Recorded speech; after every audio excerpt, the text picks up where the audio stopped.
कीजिए, मुझ अंधे पर दया कीजिए, मुझ पर तरस खाइए, ताकि लोग उसके गिड़गिड़ाने पर उस पर ध्यान दें और कुछ न कुछ पैसा या कुछ न कुछ वस्तुएं उन्हें उसे प्रदान करें। और इस प्रकार उसका काम चलता था। लेकिन जब उसने यीशु को देखा तब उसने अपने दिमाग में कल्पना की कि यीशु के पास तो बहुत भीड़ होती है और यीशु के पास में बहुत लोग होते हैं, यहाँ तो मुझे ज्यादा की उम्मीद है। इसलिए वो चिल्लाता है, हे दाऊद की संतान, हे यीशु नाजरी, दाऊद की संतान, मुझ दृष्टिहीन पर तरस खा, मुझ दृष्टिहीन पर दया कर, मुझ अंधे पर दया कर। लोगों ने चिल्लाया, वो और अधिक जोर से चिल्लाने लगा, अपनी बुद्धि को और अधिक उसका इस्तेमाल करते हुए चिल्लाने लगा ताकि मेरी आवाज यीशु तक पहुंच जाए। आपको पता है यीशु मसीह उससे भी ज्यादा बुद्धिमान है। यीशु मसीह ने पूछा, क्या चाहते हो? इसका अर्थ है, इस पूछने का अर्थ है, क्या चाहते हो? क्या तुम जो भीख चाहते हो, जो तुम चाहते हो कि तुम्हारे गुजर बसर के लिए तुम्हें कुछ चाहिए, या फिर तुम देखना चाहते हो? तुम क्या चाहते हो? उसने उस समय अपनी बुद्धि का नहीं, परमेश्वर के अनुग्रह का इस्तेमाल किया। परमेश्वर के अनुग्रह पर डिपेंड होकर उसने कहा, प्रभु मैं देखना चाहता हूं। आपके लिए प्रार्थना के समय, प्रार्थना के दौरान विश्वास में अपने डिसीजंस, आप क्या चाहते हैं, उसका सही इस्तेमाल करना अपने आत्मा की बुद्धि से आपको आना चाहिए। इसलिए बाइबल कहती है कि ईश्वर के पास आने वालों को विश्वास करना चाहिए कि वो है और अपने खोजने वालों को उसका प्रतिफल प्रदान करता है। जब भी आप प्रारंभिक क्षणों में आते हैं, यीशु मसीह को फॉलो कीजिए अपनी पूरी लाइफ में, पूरा दिन, हर दिन यीशु मसीह की दिनचर्या पर ध्यान दीजिए। वो सुबह प्रार्थना कर रहा है, जल्दी उठकर प्रार्थना कर रहा है, भोर से भी पहले उठकर प्रार्थना कर रहा है और रात में प्रार्थना कर रहा है। सोचिए, दिन में क्या कर रहा है? सुसमाचार का प्रचार का काम कर रहा है, सुसमाचार की सेविकाई का काम कर रहा है, दिन में वो विजिटिंग का काम कर रहा है। यह अद्भुत है। उसको आप किसी दूसरे काम को करते हुए दिखेंगे नहीं। यदि आपको प्रभु ने यह दिखाया है तो आपको प्रभु को फॉलो करना चाहिए। उसने कहा, मेरे पास आओ, मुझसे सीखो, मेरे पास आओ, मुझसे सीखो। और सीखने से पहले उसने कहा, हे श्रम से थके और बोझ से दबे हुए लोगों। सोचिए, वो जानता है हमारी स्थिति, परिस्थिति, कंडीशंस, हालात, हमारे जीवन की सब प्रकार के परिणामों को, सकारात्मक और नकारात्मक। उसने कहा, तुम्हारा जी घबराए, क्या तुम चिंतित हो? क्या तुम दुखी हो? क्या तुम विचलित हो? क्या तुम असमंजस में हो? क्या तुम थके मांदे हो? क्या तुम कर्ज तले दबे हो? क्या तुम डिस्टर्ब हो? डरो मत। उसने कहा, चिंता मत करो। यह निर्देश है, निर्देश निर्देश निर्देश। अपने दिमागों को इसके लिए तैयार कीजिए कि आपको क्या कहा गया है, किसके द्वारा कहा गया है। डरो मत, मैं तुम्हारे साथ हूं। आपसे कहा गया, जहां जहां तू जाएगा मैं तेरे साथ रहूंगा। आपसे कहा गया, मैं जगत के अंत तक सदा तुम्हारे साथ हूं। इसलिए आप जहां कहीं भी है, भीड़ से मत डरो, क्योंकि जो तुम्हारे अंदर है वो महान है उससे जो उस भीड़ में है। उससे आपको डरने की जरूरत नहीं है।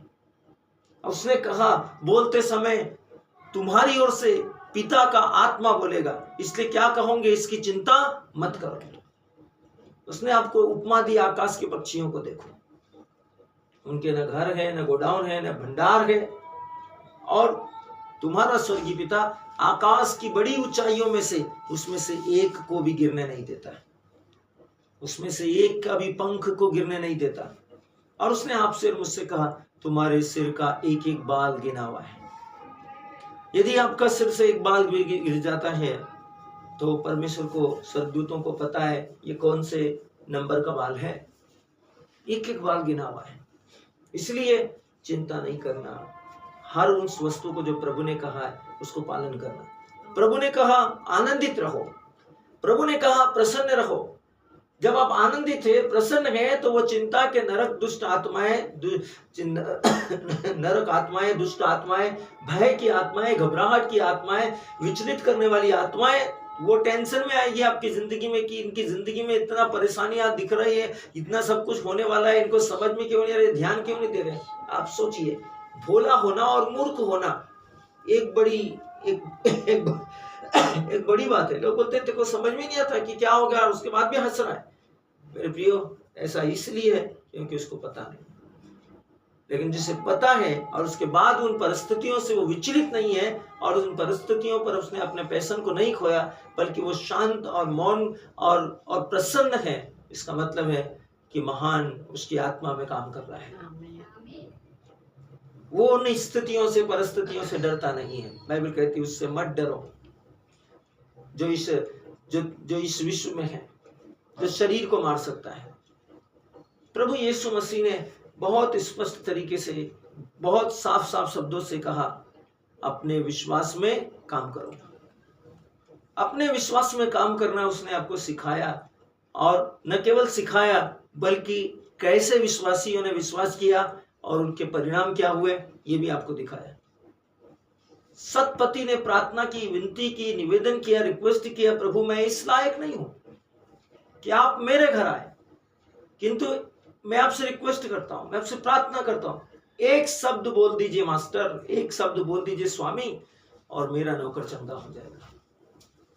सोचिए, उसको प्रभु यीशु ने कहा जैसा तूने विश्वास किया वैसा ही हो जाए, और उसी क्षण उसका नौकर चंगा हो गया। यह है विश्वास। उस रक्तस्रावित पीड़ित स्त्री के मन में विश्वास था कि यदि मैं उसके कपड़ों को छू लूंगी, उसके कपड़ों के धागों को छू लूंगी तो मैं चंगी हो जाऊंगी। उसने अपने मन को उसको छूने से पहले, उस तक पहुंचने से पहले इस बात के लिए प्रैक्टिस करके तैयार कर लिया। बाइबल कहती है कि इससे पहले कि आपने वो काम किया, वो चंगाई आपके अंदर अवेलेबल हो जाती है। बस आपको वो जो आपने कहा है उसको करने की जरूरत है। चंगाई पहले से विद्यमान है, क्योंकि परमेश्वर भी मन और मर्म को जानता है, मर्म को जानता है। और जब आप विश्वास में काम करते हैं फिर विचलित मत होइए। इसलिए लिखा है कि हल्की मुठ पकड़ने के बाद पीछे देखना मूर्खता है।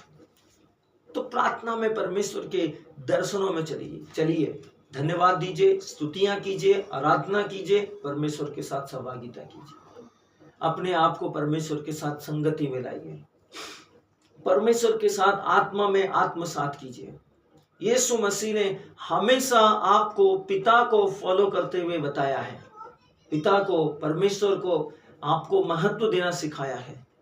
यीशु मसीह का पूरा जिंदगी को उठाकर देख लीजिए, पूरा जीवन को उठाकर देख लीजिए। उसी के द्वारा आप सबको पाप क्षमा का, मुक्ति का, कम्युनियन सर्विस मिला है, उसी के द्वारा आप संस्कार ले रहे हैं, सब काम आप उसी पर कर रहे हैं, आपका विश्वास उसी पर डिपेंड है। यदि यीशु को क्रिश्चियनिटी में से हटा देंगे, क्रिश्चियनिटी बिखर जाएगी, उसका अस्तित्व खत्म और डामाडोल हो जाएगा यदि यीशु मसीह को बीच में से हटा देते हैं तो।